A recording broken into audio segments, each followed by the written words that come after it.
여러분 안녕하세요. 인수를 펼치는 의사들의 소소하면서도 위대한 순간들과 만나보는 TV자서전 명의 2.0 엄지민입니다. 네, 안녕하십니까. 정형외과 의사 고관절을 치료하는 권순용입니다. 네, 박사님, 사람들 만날 때 인사 나눌 때 네. 악수 많이 하시죠? 그렇습니다. 네. 서양에서는 이 악수를 할 때 뇌와 접촉하는 것 같다고 해서 악수를 굉장히 특별하게 생각한다고 하더라고요. 네, 왜 그런지 알 것 같습니다. 손을 제2의 뇌라고 하거든요. 손에는 말초신경과 운동신경이 있고요.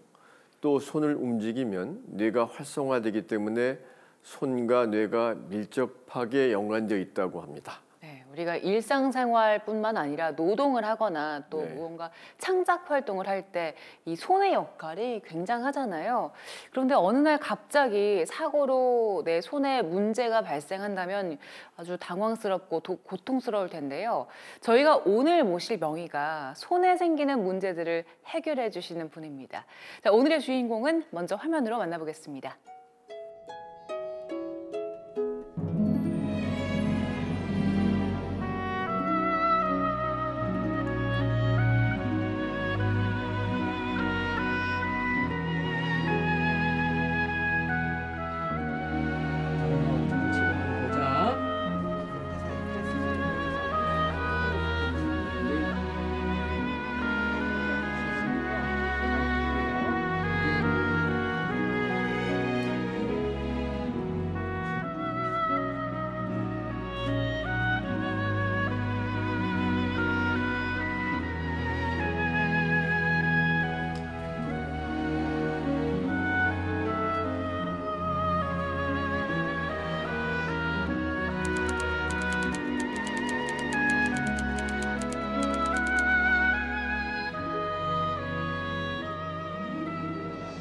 네, 오늘은 성형외과 전문의 황종익 원장님 모셨습니다. 반갑습니다. 네, 안녕하세요. 네.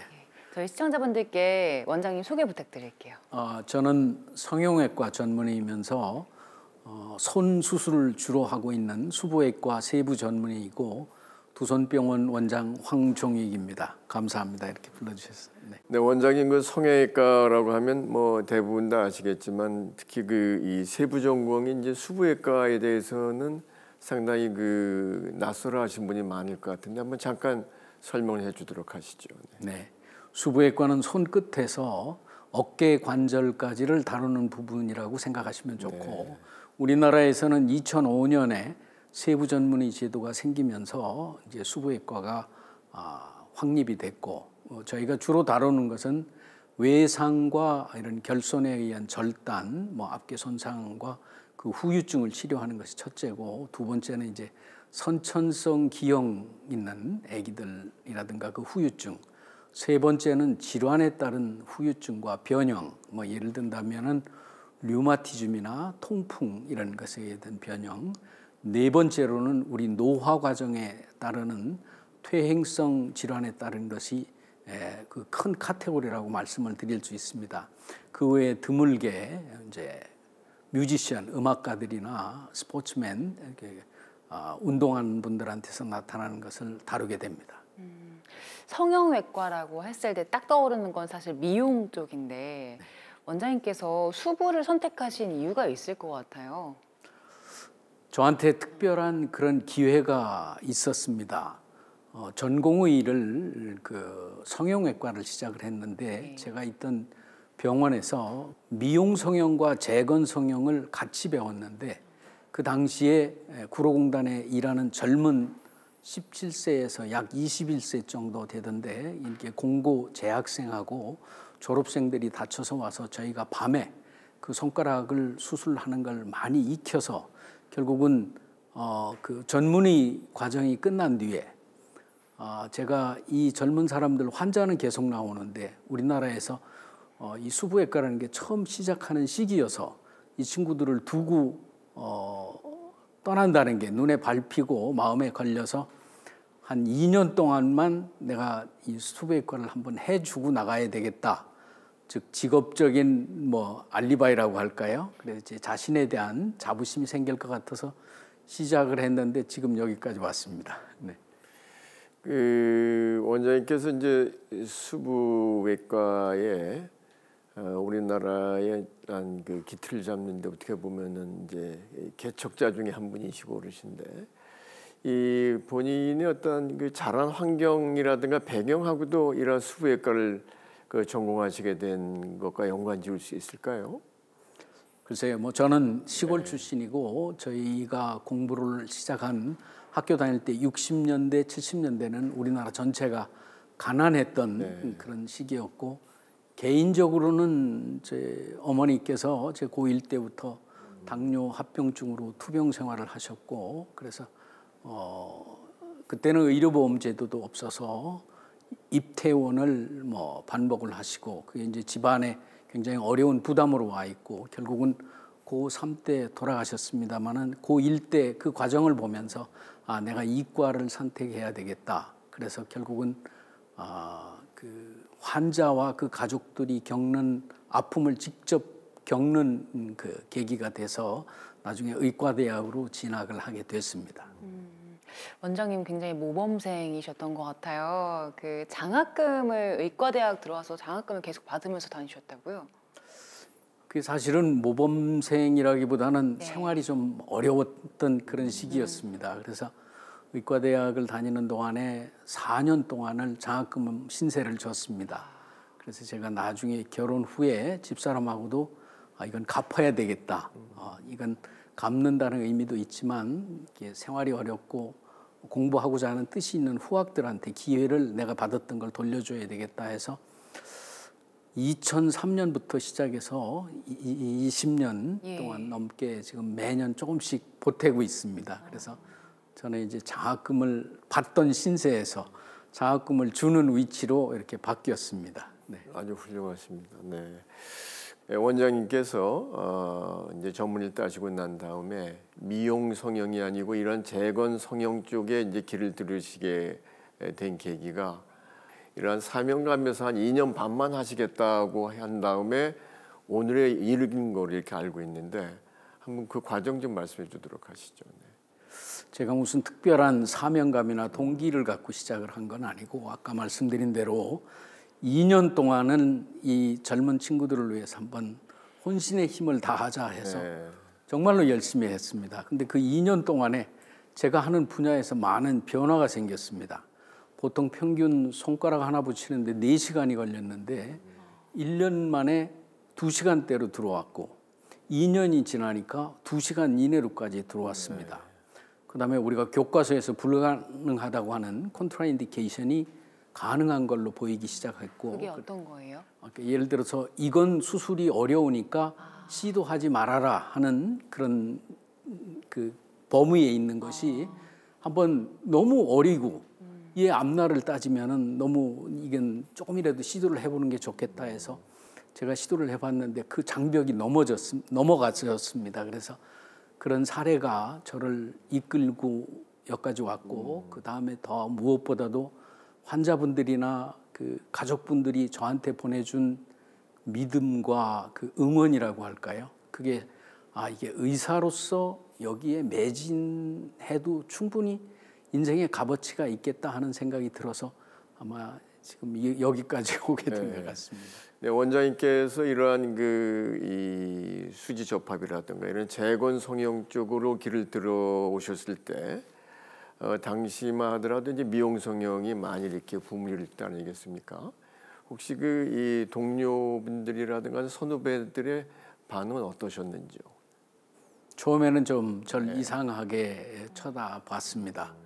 제 나름대로 하고 있었다고 했는데 어떤 한 계기가 저를 잠깐 슬럼프에 빠뜨린 적도 있었습니다. 저하고 아주 가까운 동료였는데 제가 학회장에 들어가고 있는데 그 대학 교수였던 그 친구가 인사를 나누고 들어가는데 그 제자들이 저분 누구냐 했는데 제가 미처 듣지 못하리라고 생각하고 답변을 했겠지만 또라이야라는 소리를 제가 학회장에 들어가면서 뒤에서 들었습니다. 그때 느낀 그 실망감과 이게 내가 하는 일이 이게 맞는 건가 하는 자괴감도 들었고 내가 우리 가족들한테 이게 너무 많은 희생을 요구하는 건가 하는 그런 후회감도 들어가지고 잠깐 동안 슬럼프에 빠진 적도 있었습니다. 그렇지만 그 이후에 우리 제가 하고 있는 환자분들이나 그 가족분들의 기대와 그분들이 보여준 그 믿음과 신뢰가 저를 움직이게 하는 에너지가 돼서 그냥 그걸 떨쳐버리고 뭐 나중에 얻은 별명이지만 손가락 의사라는 별명을 얻었습니다. 그래서 떨어진 손가락을 이어주는 손가락 의사에 만족을 하고 이 길을 계속 가자 하고 그렇게 결심을 다짐했던 그런 시기도 있었습니다. 교수님 꼭 필요한 일을 해오신 것 같아요. 그래서 별명도 말씀하신 손가락 의사, 또 손가락 공장장이란 별명도 있다고 들었는데 이렇게 열심히 수술을 해오시면서 결국에 그 해외 학회에서도 인정을 받은 일이 있으셨다고 들었는데 어떤 일인가요? 그 당시에는 이제 해외 학회를 가려면은 유럽이나 뭐 미국 쪽으로 가려면은 이제 밤새 비행기를 타고 가야 되는데 지금처럼 노트북이 없으니까 슬라이드 트레이를 갖고 갑니다. 그럼 이제 그걸 원고를 만들어서 가는 동안에 열 몇 시간 동안에 열심히 안 되는 영어로 연습을 하고 그쪽에 가서 발표를 합니다. 그럼 아까 말씀드린 대로 뭐 예를 들어서 교과서에서는 이게 불가능하다고 했는데 동양 한국에서 온 저 작은 의사가 와서 자기 사례를 성공한 사례를 발표하는 걸 봤고 이 사람들이 저한테 막 기립박수를 보내주는 그런 응원을 보내줬습니다. 그것이 많은 그 저한테 자부심을 갖게 했고 제가 하는 일에 대해서 더 매달리고 정진할 수 있는 그런 기회를 만들어준 것 같습니다. 네. 불가능한 걸 가능하게 만든다는 거 그리고 주위와 다른 선택을 해오신 건데 대단하다는 생각이 들고요. 원장님께서 지금 근무하고 계신 병원이 공단 지역에 있다고 들었거든요. 근데 그 공단 지역에 있는 그 병원 부지도 교수님께서 치료를 했던 환자분과 연관이 있다면서요? 안산에 가서 병원을 맨 처음에 했는데 나가서 뭐 땅 보러 다닐 시간도 없고 그랬는데 이제 구로공단에서부터 인연을 맺었던 회장님들 몇 분이 모이는 모임이 있으셨는데 이분들이 좀 너 그렇게 남의 집살이만 하지 말고 병원 부지를 한번 마련해 보는 게 어떠냐. 그래서 전 병원 부지 볼 그 시간도 없고 이렇게 보는 눈도 없습니다. 그랬더니 두 분이서 나서서 지금 저희 병원 부지를 택해 주셨고 또 더군다나 IMF 이후에 그 국가에서 지원하는 자금 은행에 대출 자금까지 다 알아보게 해서 병원을 이렇게 세울 수 있는 그런 기회를 만들어 주셨습니다. 감사드리는 우리 선배님들이고 또한 그 이후에 이제 제가 50줄에 들어가는데 거기 있는 회장님 한 분이 저하고 같이 회식을 하고 이렇게 시내를 걸어가는데 차도를 건너와서 환자분 두 분이서 저한테 인사하는 걸 보고 야, 전에 음식점에 갔을 때는 당신 앞으로 고기가 환자분이 보낸 고기를 받고 차도를 건너와서 인사하는 걸 보니까 당신 직업 진짜 좋다. 사람을 얻는 직업이다. 우리가 각자 팔자가 있는데 이제 이 회장님은 나는 돈을 벌 팔자고 당신은 사람을 얻을 팔자 같다. 그래서 앞으로 다른 생각 말고 사람을 얻는 일에 열심히 하면은 그게 더 의미가 있지 않느냐 하는데 그 지나가는 듯이 하셨는지는 모르지만 제가 그때 큰 깨달음을 얻었습니다. 그래서 흔들릴 수 있는 그 50대 줄에 들어가면서 인생에 대해서 조금 흔들릴 수 있는 가치관이 그때 확실해졌어요. 그분 말씀으로. 그래서 어떻게 제 인생을 보는 해안이 생겼다고 할까요? 그래서 그런 기준을 갖고 노력을 하고 지내고 있습니다. 예, 스스로 이제 원장님께서 어려운 길을 선택을 하시고 참 그 사회적 측면이라든가 아니면 참 환자들 측면에 있어서는 봉사하고 헌신하는 길을 택하셨는데 근데 가족들의 반응은 좀 어떠셨어요? 네. 그런 면에서 보면 제가 좀 행운입니다. 집사람이 두네요. 그래서 전혀 제가 하고자 하는 일이나 제가 가고자 하는 방향에 대해서 전폭으로 지지를 해주고 있어서 뭐 큰 문제는 없고 이제 애들도 아빠가 힘들게 지내니까 제 일에 대해서 응원은 해주는데 둘 다 아빠가 힘들게 사는 걸 보고 자기들은 의사는 안 되겠다 해서 다른 길을 가고 있습니다. 네.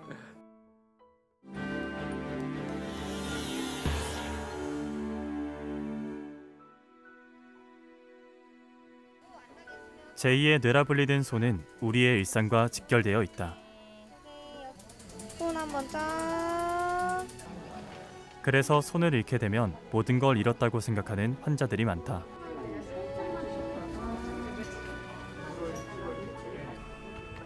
성형외과 전문의 황종익 원장은 희망을 잃은 이들에게 잃어버린 손을 찾아주는 희망의 의사다.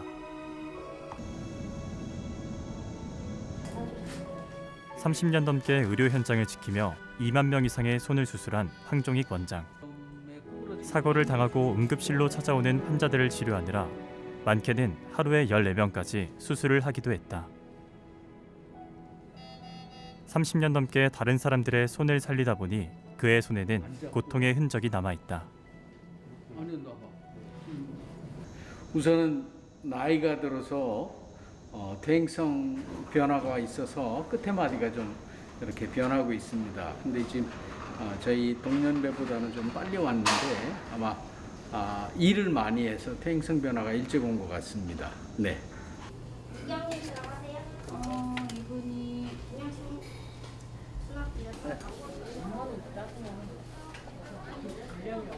이렇게 빗속에 오느라고 고생하셨습니다. 네.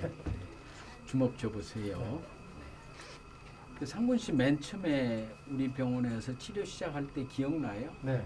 이게 안에 구조물 자체가 전부 상처 조직으로 돼 있어 쉽지는 않아요. 게다가 네. 지금 운동을 할 때 손이 왼쪽 가슴보다 높아야 돼요. 네. 부종이 생겨서. 다른 병원에서는 고칠 수 없다는 이야기를 들었다는 환자들. 치료를 받겠다는 일념으로 환자들은 황 원장을 찾아왔다. 네. 여기 안 왔으면은 그냥 평생 불구로 살아야 되는데 여기 와서 이제 손가락도 움적거리게 됐으니까 그런 부분에 대해서 굉장히 감사하게 생각하죠.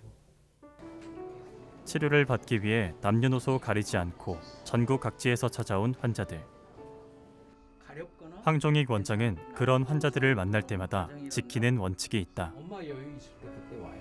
일부러 의사라는 직업이 저를 필요로 하는 그런 분들이기 때문에 그 상황이 끝맺음할 때까지는 제가 할 수 있는 모든 최선을 다하자 하는 그 원칙 하나만 지키고 있습니다.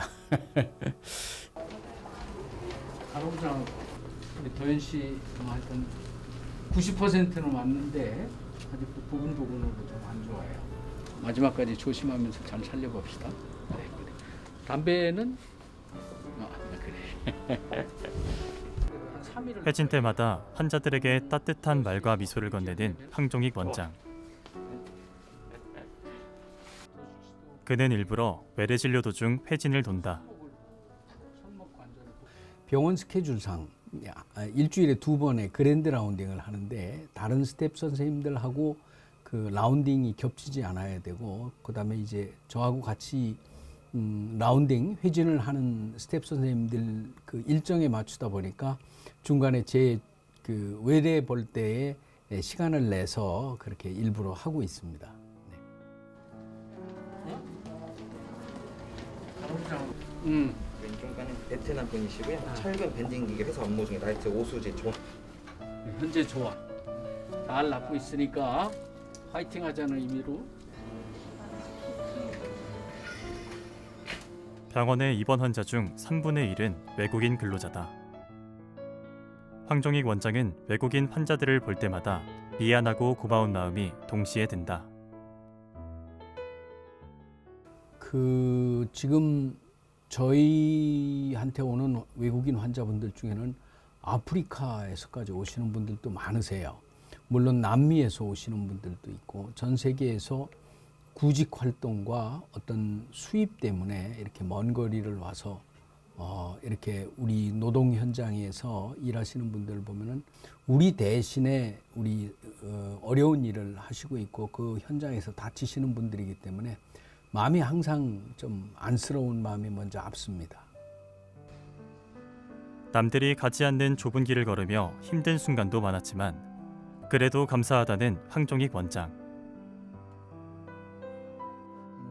자신처럼 누군가가 이 길을 계속 걸어가주길 그는 소망한다. 지금 제가 처음 시작한 사람 중에 하나지만 대한민국에 있는 수부외과하고 미세 수술외과 영역이 이제 세계적인 수준에 올라갔습니다.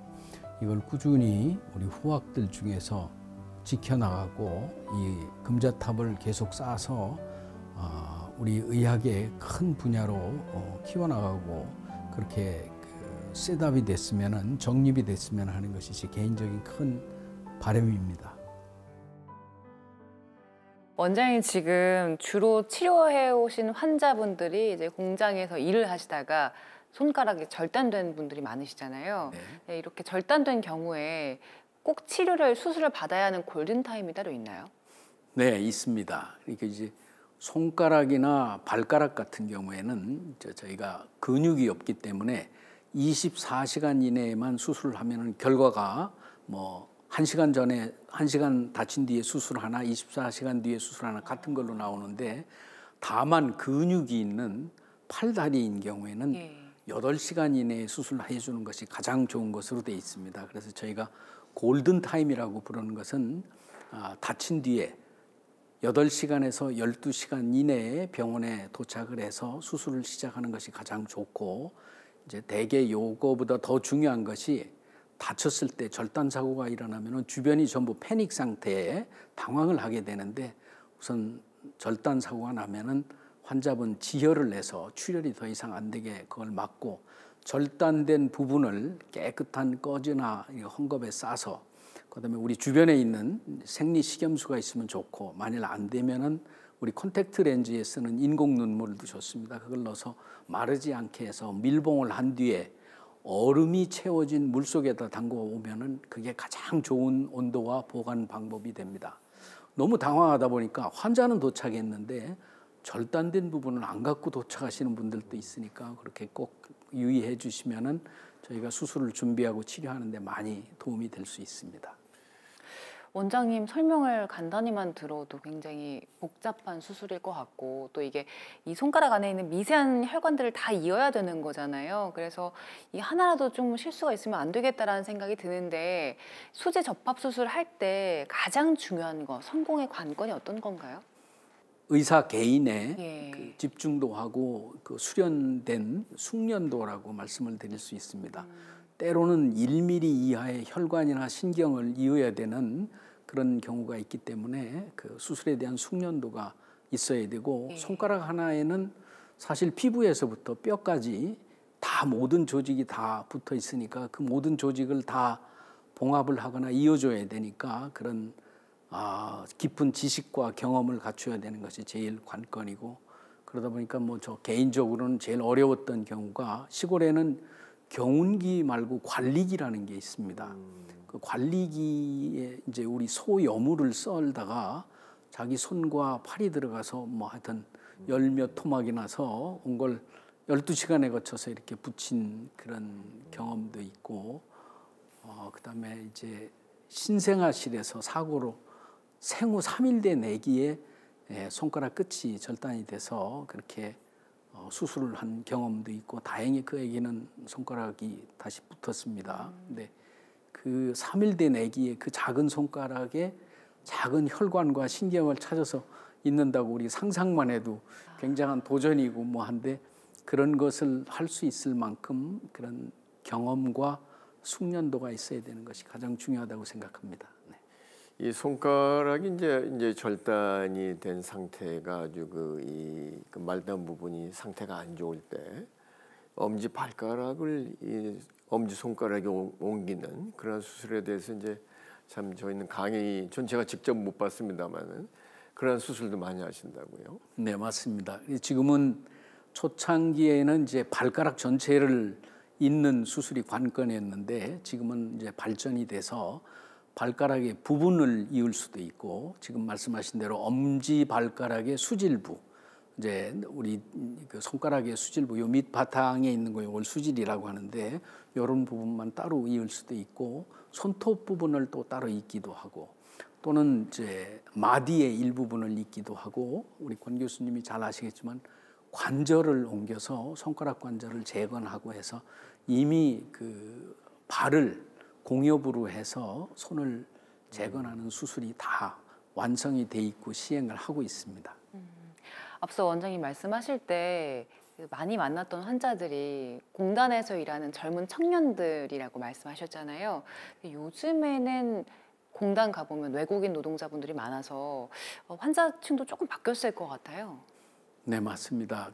제가 시작할 때는 우리 공고 재학생이 실습을 나오거나 막 졸업한 그런 젊은 사람들이 대부분이었는데 이제 지금 그때가 1980년대 초중반이었는데 지금은 중간에 고령화되어 있고 분여자화되어 있고 더군다나 이제 외국인 근로자분들이 오다 보니까 지금은 저희 전체 환자의 약 30%가 외국인 근로자들입니다. 그래서 이분들이 우리나라에 뭐 쉽게 얘기하면 돈 벌러 왔는데 저희 입장에서는 우리를 대신해서 일하다 다친 것도 우리를 대신해서 다쳤다고 보고 가급적이면 최선을 다해서 따뜻하게 대해주려고 하고 종교적인 차이 때문에 뭐 식사라든가 뭐 이런 차이가 있으면은 병원 내부에서 자체 좀 해결해 주려고 하는 그런 노력도 하고 있습니다. 미흡하지만. 네.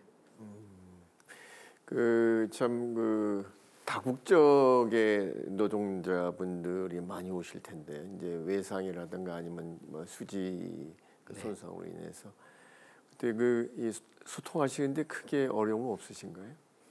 저희가 이제 병원이 거의 30년이 돼 가다 보니까 그동안에 치료받은 환자분들의 네트워크가 있습니다. 더군다나 지금 스마트폰이 있어서 뭐 예를 들어서 지금 뭐 우즈벡 환자가 와서 의사소통이 안 되면은 과거에 우즈벡 환자분이 지금 김해에 있다 그러면은 그분 전화번호를 우리가 갖고 있기 때문에 병원 내부에서의 그런 소통할 수 있는 네트워크를 갖고 있어서 하고 또는 안산시와 지역은 외국인이 한 7, 8만 명이 거주하고 있습니다. 작은 도시를 이루고 있기 때문에 그 시 안에 외국인 통역 서비스 센터 시스템도 있습니다.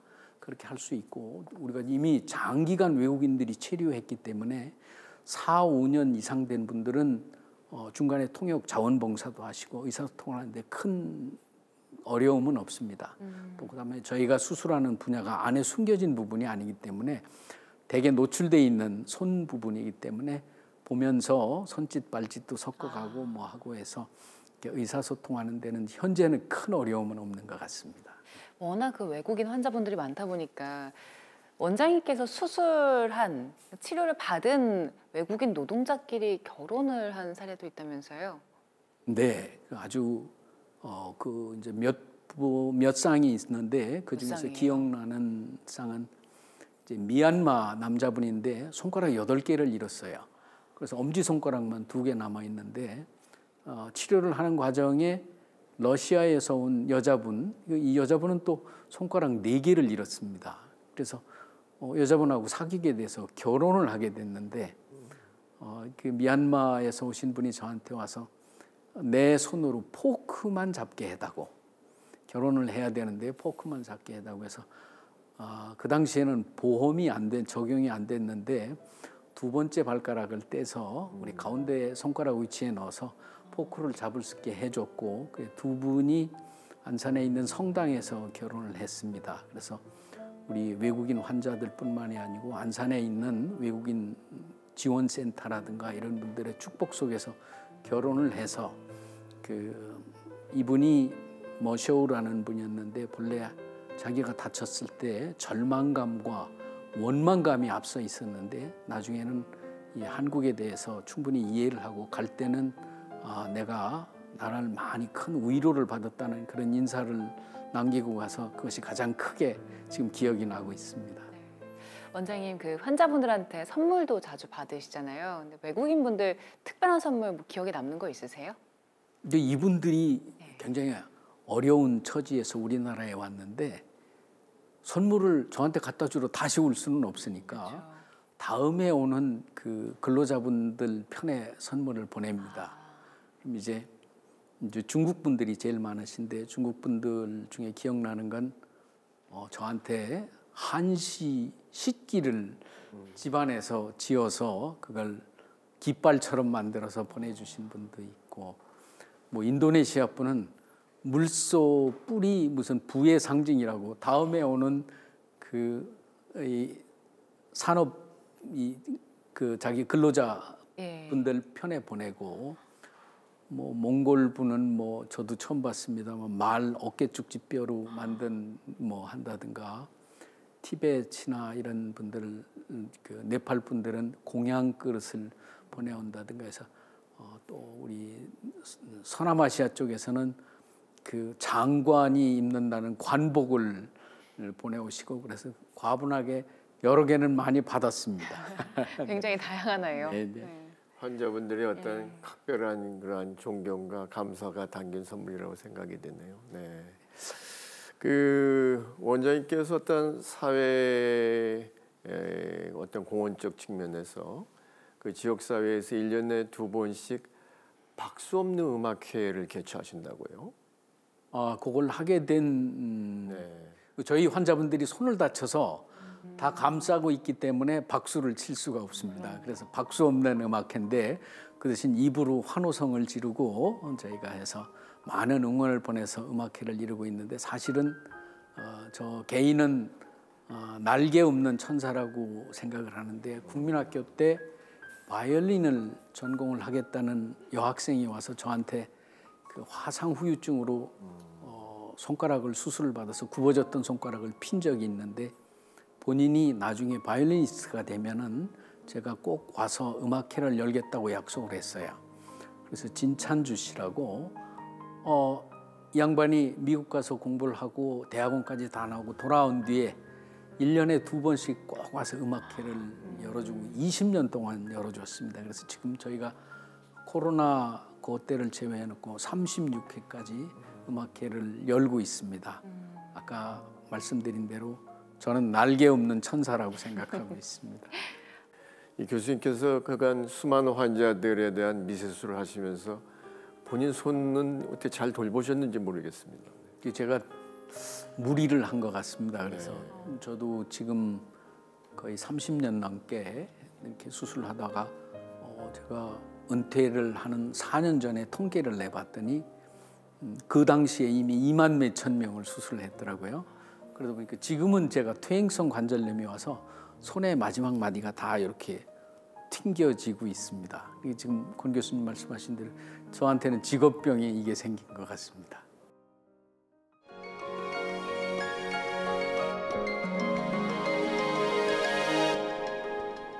네, 이제 명의의 명강연 함께 들어볼 텐데요. 오늘 황종익 원장님께서 준비한 강연의 주제는 대한민국의 산업화와 수지 접합 수술입니다.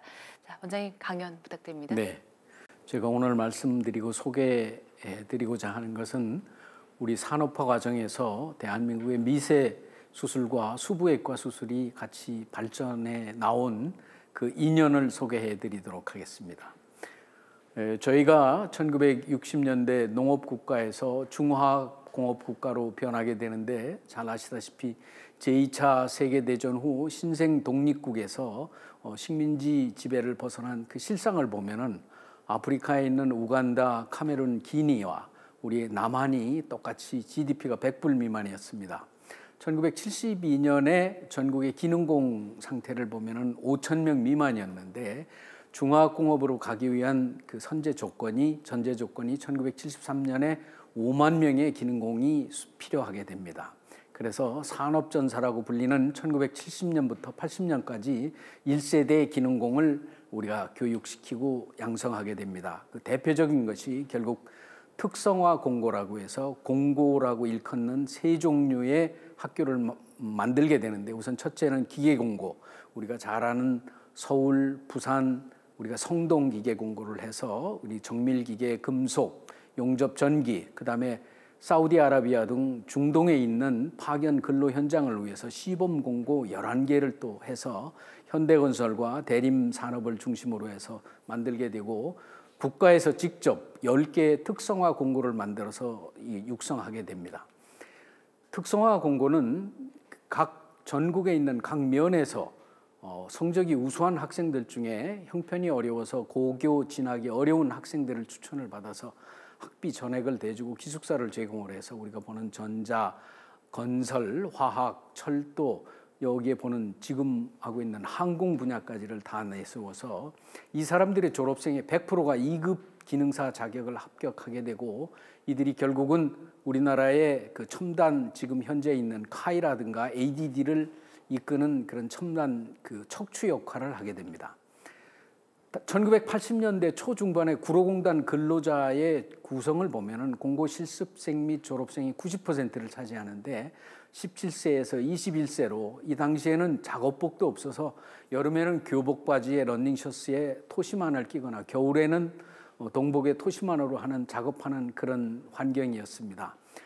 열악한 작업 공간이 있어서 냉난방 시설은 뭐 생각도 못했고 산재 제도도 국가에 없었고 영세한 제조업 중심의 중소기업들로 공단이 구성되어 있었습니다. 공단 구성되어 있는 산업 형태를 보면은 플라스틱 사출기와 봉제 공장, 간의 수공업으로 되어 있었고 이런 것이 가장 기본적인 것으로 시작을 해서 중화학공업으로 들어가게 됩니다. 그래서 이때 일하는 대부분의 근로자들이 공고생과 그 졸업생이었습니다. 그래서 여러분들 보시는 대로 교복을 입은 채로 작업을 하거나 이런 모습을 보고 있고 맨 우측에 있는 현재 공고 실습생들과는 아주 차원이 다른 옛날 모습을 보실 수 있습니다. 이런 공고 활성화와 동시에 기능공도 동시에 육성을 하게 됩니다. 그래서 국가 정책으로 해서 500인 이상 사업장에 사내 직업 훈련소를 설치를 해서 이들이 주 역할을 해서 70년대에 저희가 후진국을 탈출을 하는데 국가 사회적 배경을 이루게 되고 이분들이 결국 우리 산업화된 숨은 영웅들이고 이들이 대단한 기록을 또 세우게 됩니다. 우리가 잘 기억하는 대로 세계 기능 올림픽을 20회 이상 재패를 하고 5연패를 하는 전무후무한 기록을 해서 이분들이 산업 여군으로 해서 성장을 하게 되고 더군다나 이분들 기능공 출신들이 약 100만인데 나중에 결혼을 해서 4인 가족으로 해서 400만 명의 중산층이 형성됨으로 해서 대한민국이 개발도상국에서 사회의 가장 튼튼한 허리 역할을 하는 담당을 하게 됩니다. 이게 이러한 그 사회적 시대적 배경 뒤에 우리가 피할 수 없이 발생하는 산재 사고가 나와서 이 산재 사고의 그늘에 가려진 젊은이들의 사고와 수술 사례를 여러분한테 말씀드리고 그다음에 이걸 통해서 수부외과가 시작됐다는 걸 아까 소개해드린 대로 지금 보시는 대로 여러 가지 손가락 손상이 많이 있습니다.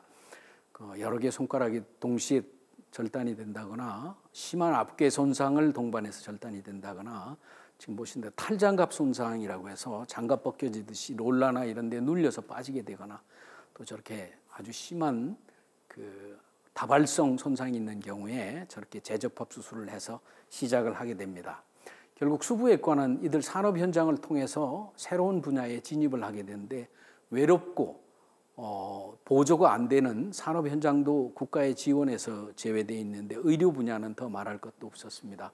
손가락 3개를 붙이면 100%, 50%, 50%에서 2개 값만 준다든가 지금 아까 보시는 대로 컨트라인디케이션을 수술할 경우에는 성공을 하면은 돈을 주고 실패를 하면 수술비를 주지를 않았습니다. 지금 보시는 대로 이렇게 여러 개 손가락 중에 성공을 한 경우 지금 보신 좋은 경우는 우리가 수술비를 받았지만 실패한 경우에는 수술을 해도 수술비를 안 주고 지금 손끝에 끝마디인 경우 이런 경우 성공을 하면은 수술비를 주고 아니면은 못 받고 하는 그런 반복적인 일을 거쳐왔습니다. 그 외에 더욱 발전되어서 조직결손이 생기면은 우리가 유리피판술이라고 하는 몸의 다른 부분에 있는 조직을 떼서 손가락 부분을 재건을 하게 되는데 이때 물론 발가락이나 발에서 뛰어오는 부분도 생기게 됩니다. 정맥유리피판술이라든가 지금 보시는 대로 발가락을 이용해서 새끼손가락을 재건한다든가 손가락 끝마디를 발가락 끝마디 부분에서 이어서 재건한다든가 엄지손가락 중간이 전체 없어진 걸 팔에 있는 뼈와 살을 옮겨서 재건을 한다든가 지금 보시는 대로 4번째 손가락에 관절을 이식한다든가 또 발이 끝에 손상이 돼서 절단을 하게 될 경우 팔에서 조직의 일부를 가져와서 절단을 피할 수 있는 그런 치료 방법을 저희가 도입해서 시행을 하고 있습니다. 그 외에 기능을 회복하기 위해서 관절 이식 수술도 하게 되는데 보시는 대로 둘째 손가락 첫째 마디를 완전히 잃어버렸을 때 발가락에 있는 둘째 발가락에 마디를 떼서 지금 보시는 대로 약 반의 2분의 1 정도의 운동 범위를 확보할 수 있는 이런 관절 이식 수술도 하게 되고, 팔꿈치의 관통상으로 해서 이 골절을 포함한 게 아니라 골격을 전부 잃어버렸을 경우에 다리에 있는 대퇴부에 있는 살을 옮겨놓고 나중에 인공관절 이식 수술을 해서 약 50도 범위의 운동 기능을 되찾은 사례입니다. 그 외에 다리에 있는 부분을 이용해서 팔을 재건한 경우인데, 팔에 이분도 관통상을 입어서 뼈가 하나도 없이 전부 잃어버린 경우인데 다리에 있는 비골과 살 일부를 재건을 해서 팔을 절단을 하지 않고 보존을 한 경우가 되겠습니다. 그 외에 과거 같으면 절단을 했어야 될 하지의 큰 손상 부분을 대퇴부의 살을 옮겨서 이와 같이 절단을 피하고 보행이 가능한 상태로 만들어주는 이런 사례도 있었습니다. 결국 산재 환자의 발생 변화를 보면은, 산업 현장의 변화를 보면은 1980년대부터 2010년대 이후까지를 보면은 80년대에는 플라스틱 사출기하고 금형이었는데 나중에는 금형과 금속 프레스로 변했고, 2000년대에 들어서는 우리 PCB 회로기판이나 IT 전자 산업으로 변하게 됩니다. 일하는 근로자분들도 공고생과 기능공에서 고령화되고 분여자화되고 외국인 노동자가 여기에 가담을 하게 되고, 그래서 우리 시설과 설비에서는 많은 예방 조치가 다 채택이 되고 대책과 교육을 했는데도 불구하고 산재 발생 빈도는 감소를 하지 않습니다. 그래서 통계청에서 본 이 결과를 보면은 보시는 대로 산업재해의 이 상지 위에 있는 그 손상을 보면은 전혀 변하지 않고 환자 발생이 똑같이 유지되는 걸 우리가 볼 수가 있습니다. 외국인 근로자가 저희 병원에서도 25%에서 30%를 차지하고 있습니다. 점점 늘어날 것으로 지금 예상이 되고 있습니다.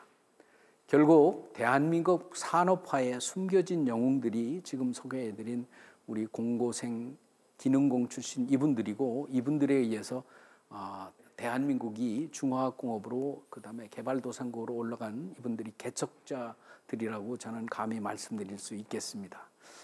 끝으로 우리의 오늘은 누군가의 희생과 열정으로 만들어졌다는 사실을 꼭 기억했으면 합니다. 네. 감사합니다. 네, 훌륭하습니다. 원장님 강연 잘 들었습니다.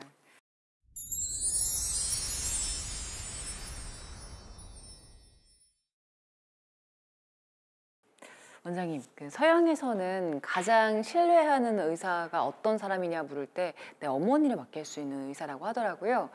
원장님께서 생각하시는 내 어머니를 맡길 수 있는 의사는 어떤 사람인가요? 저는 이제 전공하고 있는 분야가 외과 계열이기 때문에 외과 의사로서의 그 자세를 제가 가르치고 있는 제자들이나 후배들한테 강조하는 게 있습니다. 우선 첫째가 따뜻한 의사여야 되고 기본적으로, 두 번째는 좀 둔하고 미련한 의사가 되라. 그래서 여기저기에 신경을 쓰거나 이렇게 해서 고개를 돌리는 일이 없이 자기 전공 분야를 미련하지만 깊게 탄탄한 확신을 가지고 전공하는 그런 의사가 돼야 나중에 환자분들의 신뢰를 얻을 수 있고 신뢰를 줄 수 있다고 그렇게 생각을 하고 있습니다. 네, 저희가 또 신청곡도 받고 있거든요. 원장님 듣고 싶은 노래 있으세요? 갑자기 생각나는 건 송창식의 왜 불러가 생각이 납니다. 왜요? 제가 대학에 처음 들어갔을 때 나왔던 곡인데, 물론 헤어지고 나는 그런 이별의 모습이지만 이제 시간이 지나고 보니까 어떤 우리 인생의 진로나 이런 데에서 선택의 그 기로에 섰던 그런 건데, 그걸 결심을 한 뒤에 꿋꿋하게 앞으로 가는 그런 내용의 가사같이 느껴져서 하여튼 대학생 때부터 좋아했던 노래가 왜 불러입니다. 오늘 이제 황정희 원장님을 모시고 참 우리나라의 수부외과의 이제 태동부터 시작해서 현재까지 쭉 한번 그 역사도 한번 같이 볼 수 있는 기회가 있었는데, 이 수부외과의 우리나라의 어떠한 그 발전을 위해서 본인이 어떤 선배로서 하시고 싶은 제언이라든가 아니면 바람이 있으시면 좀 해주도록 하시죠. 우리 외과계의 가장 지금 숙제인 그 어렵고 힘든 일을 기피하는 그런 풍조가 의료계에도 나와 있는데, 이 부분은 우리가 이 수부외과 분야는 우리가 살아가는 데 꼭 필요한 부분이기 때문에 이걸 지원하는 그 뜻을 갖고 여기에 매진할 수 있는 후배가 좀 계속 나와줬으면 하는 바람이 우선이고, 지금 소개해드린 대로 대부분 환자분들이 근로자분들이거나 지금 고령화돼 가고 있는 농어촌의 환자분들입니다. 이건 국가에서 정책적으로나 이렇게 공공의료적인 측면에서 지원과 대책을 마련해 주었으면 하는 게 제 바람입니다. 원장님 그 손가락 의사시잖아요. 원장님께 손이라는 거는 어떤 의미일까요? 이렇게 뭐 여러 가지 의미가 있고 아까 권 교수님이 말씀하신 우리 다양한 의미를 갖고 있으니까 저한테는 손은 다른 사람의 손을 이어주는 손 역할을 한 자체가 저한테는 큰 축복이고 그리고 감사를 느끼고 있습니다. 앞으로 뭐 남은 시간이 있다면은 제가 최선을 다해서 제가 다른 분들의 도움을 줄 수 있는 그런 손의 존재로 남고 싶습니다. 참 이 창졸간의 불의의 사고로 이 손을 잃으신 그러한 많은 분들의 어떤 손을 따뜻하게 잡아주시는 우리 황종익 원장님, 부디 건강하셔서 더욱더 많은 분들 수지접합이라든가 아니면 새로운 삶을 이렇게 이루도록 잘 노력해 주셨으면 감사드리겠습니다. 원장님 오늘 함께해 주셔서 고맙습니다. 네, 초대해 주셔서 감사합니다. 오늘 수고 많으셨습니다. 네, 고맙습니다. 만류의 인력으로 유명한 과학자 뉴턴이 이 엄지손가락 하나만 봐도 신이 존재를 믿을 수 있다, 그런 말을 했다고 합니다. 그만큼 손가락이라는 게 기능적으로도 미적으로도 잘 만들어진 참 신의 작품이라는 이야기였죠. 예, 이 손가락이라는 게 우리가 쉼 없이 사용을 하는데 그동안 그렇게 자세히 들여다보지는 않았던 것 같습니다. 오늘을 계기로 해서 이 손에 대해서 감사의 마음도 갖게 되는 그런 계기가 된 것 같습니다. 손가락 감사하다는 얘기로. 예. 네. TV 자서전 명의 2.0 다음 시간에도 희귀 난치성 질환을 정복하기 위해서 노력하고 도전하시는 명의분들 모시고 다시 찾아뵙겠습니다. 네, 오늘도 함께해 주신 여러분 고맙습니다.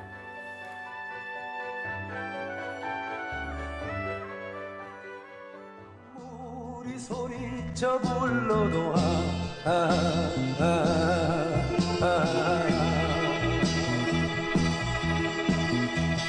이제 다시는 나를 부르지도 마.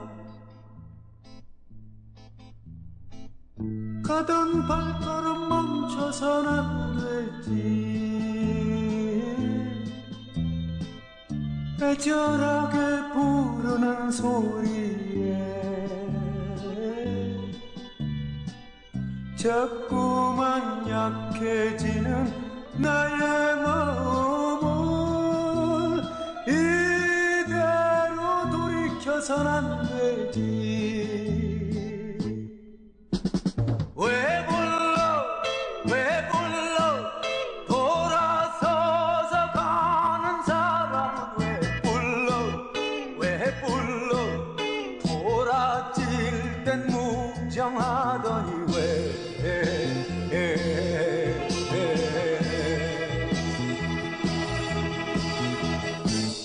자꾸 불러 설레게 해.